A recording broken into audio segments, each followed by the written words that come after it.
Halo semua, di video kali ini kita akan belajar tentang manfaatan sumber belajar berbasis lingkungan. Selamat menyaksikan.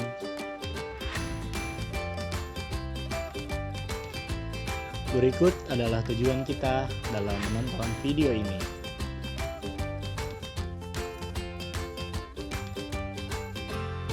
Kita masuk ke materi yang pertama. Apa itu sumber belajar?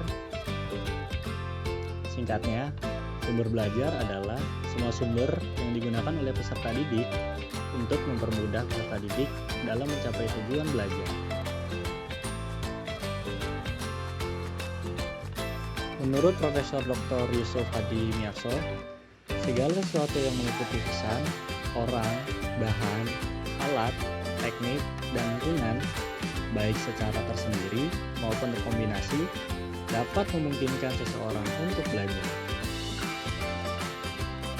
Sumber belajar dibagi menjadi dua, yaitu sumber belajar by design dan sumber belajar by utilization. Sumber belajar by design adalah sumber belajar yang dirancang khusus untuk pembelajaran. Contohnya ada buku, ide pembelajaran, dan alat peraga. Sumber belajar by utilization adalah sumber belajar yang tidak didesain khusus untuk keperluan pembelajaran dan keberadaannya dapat ditemukan, diterapkan, dan dimanfaatkan untuk keperluan pembelajaran. Sumber belajar yang berasal dari lingkungan bisa kita dapatkan dari museum, perpustakaan, taman, hutan, dan lain-lain. Lalu, bagaimana pembelajaran dengan sumber belajar dari lingkungan menjadi efektif dan efisien?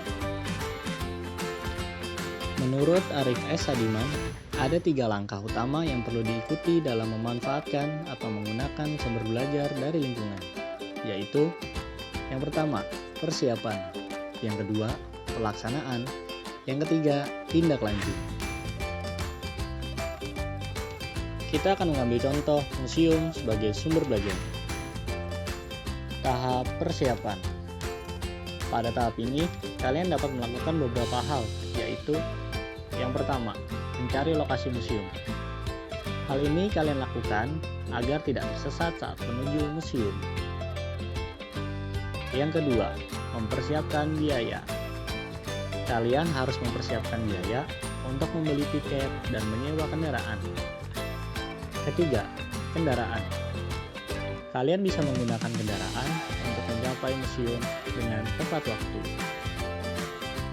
Tahap pelaksanaan. Setelah sampai di museum, kalian dapat melakukan yang pertama, pengamatan. Kalian dapat mengamati benda-benda yang ada di museum.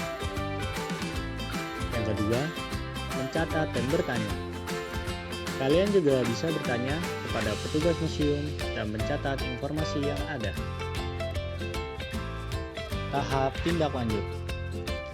Setelah kamu sudah selesai mengamati dan bertanya di museum, kamu diwajibkan untuk membuat laporan hasil belajar dan mempresentasikannya di depan kelas. Video ini dibuat sebagai tugas mata kuliah pengembangan media presentasi digital. This video created by